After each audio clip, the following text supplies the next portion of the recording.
one process. If it's done properly, it's seamless. The problem is people rarely ever buy for the same reasons people sell.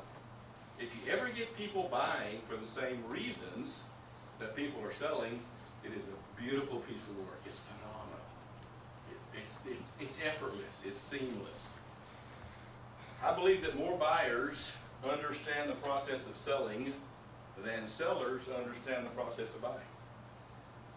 I think the most effective sellers that I've ever met in my life didn't really sell anything. They enabled people to buy.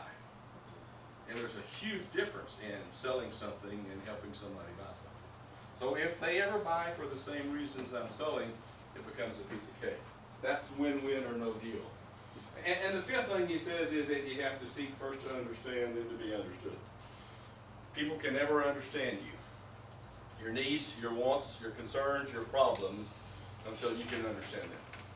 So don't ever believe that anybody can understand what you're going through unless you can understand what they're going through. When it happens, it becomes interesting. The whole concept of empathy becomes real in that process. The sixth thing he says is that creativity comes from synergy. Creativity. Walt Disney said creativity is doing something new or doing something old in a new way.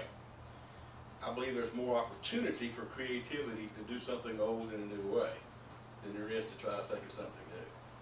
It's amazing how many things you can improve by saying, I wonder how we could make that more gooder. I wonder how we could make that better. I wonder how we could improve that. How can we bring synergy to that process? And the seventh thing that Covey says is that you have to sharpen the saw. You can never get to the point where you can continually perform, you can continually provide output, you can continually learn and grow until you find a place and a time frequently to spend time with you. How much do you enjoy spending time with you? I hope you like it a lot, because you're without a doubt the coolest person you ever met in your life. I will also tell you that if you don't like to hang out with you, nobody else does either. If you really don't like to spend time with you, just you off by yourself somewhere, nobody else wants to spend time with you. So how much fun are you to spend time with when it's just you? What do you do to tickle your fancy, to be creative, to think, to argue with yourself and lose? What do you do with yourself that allows you to grow? Crucial. You've got to have time to sharpen the saw. Spend some time with you. Consistent persistence. That's what I found in people who are really good at what they do. Having studied lots of companies and lots of individuals over the last few years in the consulting world, the thing that I have found that probably takes more people to the top more often is what I call consistent persistence. And that is my favorite Winston Churchill speech.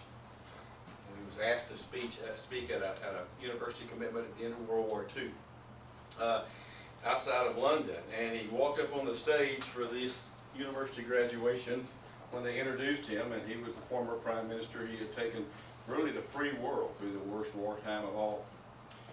And he had a cane, and he could barely walk, and he walked up on the stage, and he put his cane up on the lectern, and he said, never, never,